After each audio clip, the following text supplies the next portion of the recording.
So, hello mga ka-vlog, magluluto tayo ng nilagang baka. Nilagang baka na may pechay, patatas, mais, sibuyas, bawang, at saka merong luya. Siyempre sili rin, yan. Lulutuin natin yan. Ito yung baka, nabili ko sa Madinat Said.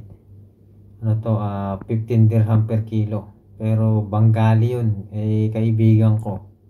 25 na lang daw kasi suki naman daw yan. Yan, ang ganda, puro laman, di ba? Yan, laman yan, panalo yan. Pawi na naman ang pagod. Yan, yan. Ano lang yan, 25 dirham, 2 kilo mahigit. Sa tropa natin Bengali. Yan, lalagyan natin ng mais, pechay, patatas, yan, sili. Yan lang naman eh. O sige, sisimulan ko na mga ka-vlog. Huwag na kayong mainip.